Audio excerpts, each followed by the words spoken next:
대학에 가서도 저는 다양한 분야를 찾아 누구보다 열심히 공부했습니다. 하지만 사회에 나와보니 대학이나 열심히 일하는 자세보다 더 중요한 무언가가 있다는 것을 깨달았습니다. 바로 그 누구도 대체할 수 없는 나만의 재능, 나만의 가치를 만드는 일이었죠. 이것 없이는 아무리 좋은 대학을 나오고 좋은 직장에 들어가도 늘 부족함을 느끼고 불안했습니다. 책 읽기로 매일 성장하는 책 읽는 하하쌤입니다. 네, 안녕하세요. 책 읽는 하하쌤입니다.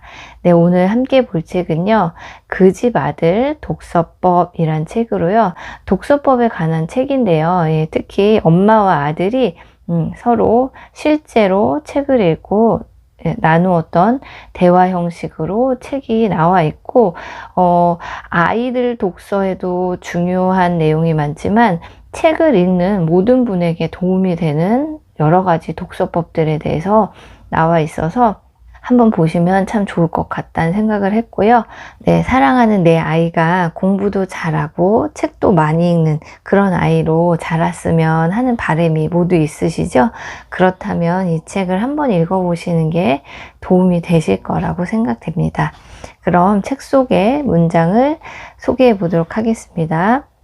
우리 아이들에게 필요한 것은 수치화할 수 있는 학습 능력이 아닙니다. 답에서 벗어나면 틀린 것이 되어버리는 과거의 공부에서 벗어나야 하죠.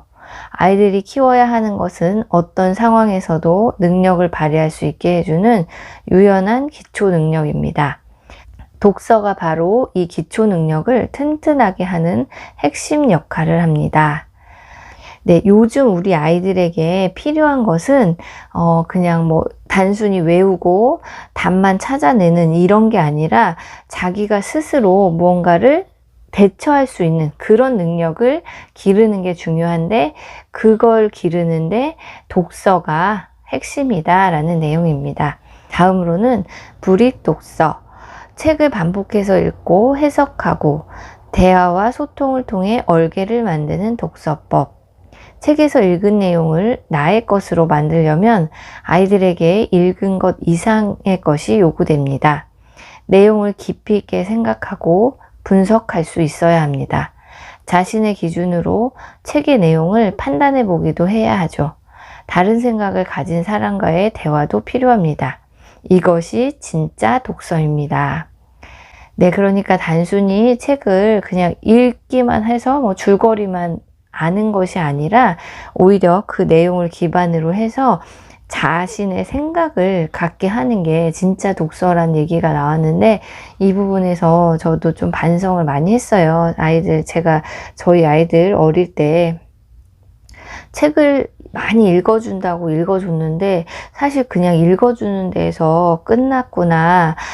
아이들의 의견도 물어보고 좀 그 대화도 해보고 이런 것이 진짜 독서였는데 제가 너무 그냥 읽기에만 급급했었지 않았나 그런 생각을 했습니다. 취학 전에는 책을 많이 읽는 것이 중요하지 않습니다. 부모와 함께 책을 읽고 대화하며 친한 관계를 만드는 일이 더 중요해요. 이것이 앞으로 해야 할 독서에서 중요한 역할을 하기 때문입니다. 책은 엄마와 아이에게 놀이를 함께하는 친구입니다.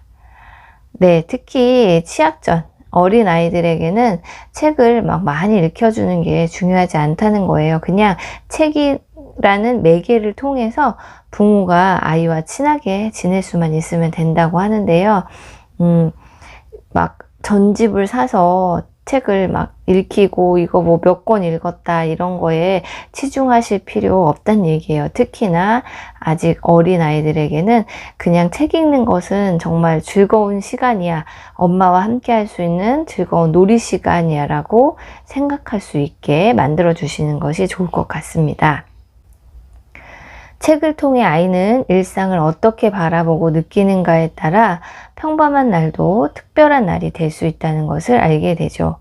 자신의 일상을 애정어린 눈으로 바라보고 가치 있게 생각하는 아이만이 독서의 주체가 되는 나를 만들 수 있습니다. 답이 없는 열린 질문은 아이가 당연하게 생각했던 것을 다른 관점으로 생각할 수 있게 도와줍니다.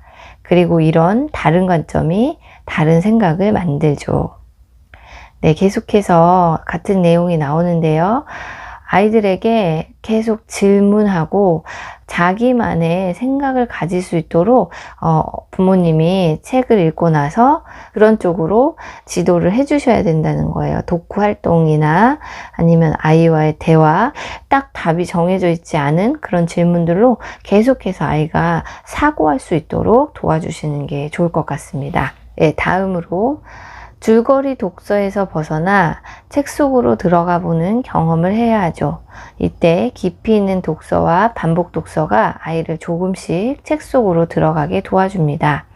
아이가 왜라는 의문을 갖고 캐릭터를 분석하며 책을 읽게 도와주세요. 몰입해서 책을 읽게 될 뿐만 아니라 작가가 숨겨둔 의미를 찾는 재미에 독서의 흥미도 한층 높아집니다. 네, 이렇게 저학년이거나 취학 전에는 그렇게 즐겁게 단순히 즐기는 것으로 독서를 했다면 이제 좀 학년이 올라가면서는요, 본인이 깊이 있는 독서를 할 수 있도록 같은 책을 반복해서 읽게 해주고, 책을 읽으면서 자꾸만 질문하고 몰입할 수 있도록 도와주고, 그런 활동을 자꾸 하다 보면 독서하는데 또 흥미도 높아진다고 합니다. 그리고 이거는 성인들도 아마 책을 읽을 때 이런 식으로 책을 읽으면 참 좋을 것 같다는 생각을 했습니다. 고전 문학이 던지는 철학적 질문을 부모와 아이가 함께 생각해 보세요. 진지하고 무거운 주제가 아니어도 괜찮습니다. 사랑, 가족, 나눔, 행복, 친구 등 아이가 관심 가질 만한 주제로도 충분합니다. 다양한 고전 읽기를 통해 아이가 스스로 가치관을 세울 수 있게 도와주세요. 네, 고전 문학은 사실은 좀 어른들도 접하기가 어려운데요. 이걸 그냥 부모와 함께 아이가 생각해 보는 시간을 가지면 좋다고 하고요. 꼭 무거운 주제가 아니어도 되고, 이 책에는 하루에 그냥 한 문장, 한 줄이라도 함께 아이와 나눠보라고 얘기가 나와 있더라고요. 그러니까 고전이라고 해서 너무 어렵게 생각하지 마시고, 또 아이에게 뭔가 꼭 교훈을 주겠다는 그런 생각을 버리시고, 그냥 이것 또한 대화할 수 있는 주제로 생각하시고 가벼운 마음으로 시작하시는 게 좋을 것 같습니다. 뉴스 기사나 짧은 정보글을 읽을 때 아이에게 사실과 의견 부분을 구분해서 읽게 해보세요. 2가지 색 펜으로 구분의 밑줄을 치며 연습하게 해도 좋습니다. 아이가 좋아하는 분야의 인터넷 기사나 사설 칼럼을 출력해서 연습하는 것도 좋습니다. 네, 이건 아이뿐만 아니라 어른들에게도 도움이 될 것 같은데요. 칼럼이나 뉴스 기사 같은 거를 관심 있는 분야를 이제 출력해 주셔가지고 함께 한번 해보시면 좋을 것 같아요. 형광펜으로 사실과 의견을 구분해보고 그걸 가지고 또 아이하고 대화 나누는 그런 시간을 가져보시면 좋을 것 같습니다. 네, 마지막으로 불익 독서는 나를 중심으로 시작하고 나로 끝납니다. 아이가 책 속 정보를 나를 중심으로 모으고 해석, 분석하기 때문이죠. 또 나의 생각, 나의 가치관, 나의 주장을 만들어내니까요. 다시 말해 불익 독서는 나를 잘 알게 해주는 독서법이라고 할 수 있습니다. 메타인지에서 강조하는 부분과 일치합니다. 네, 그러니까 이 불익 독서라는 것은 다른 게 아니고요. 책을 읽되 깊이 있게 반복해서 읽으면서 계속해서 자기만의 생각, 의견을 낼 수 있도록 부모님이 적절히 대화를 나눠주면서 책을 읽는 방법인 것 같아요. 그리고 특히 여기 마지막에 메타인지에 대해서 나왔는데요. 내가 아는 것과 모르는 것을 정확히 구분하는 능력이에요. 불익 독서를 하면서 메타인지가 높아지면 저절로 학교 공부도 잘하게 된다. 그런 내용이 책에도 또 나오고 있습니다. 네, 제가 짧게 소개를 드렸는데요. 책에는 이 엄마와 아들 준서가 책을 매개로 어떻게 대화를 나눴는지, 아이에게 어떻게 질문을 해야 되는지 실예로 아주 잘 나와 있어요. 그러니까 책을 한번 보시길 바라고요. 이 책은 아까도 말씀드렸지만 아이에게만 해당되는 게 아니라 그냥 독서를 하는 모든 사람에게 적용이 될 수 있는 좋은 독서법이라고 생각합니다. 어른이든 아이든 책을 그냥 단순히 정보만 얻는 것이 아니라 그것을 매개로 해서 나만의 생각, 나만의 주장을 만들어낼 수 있는 독서가 진짜 독서라고 하고요. 앞으로는 저도 진짜 독서를 해봐야겠다라고 생각했습니다. 네, 오늘의 영상은 여기까지고요. 영상이 마음에 드셨다면 좋아요와 구독도 부탁드립니다.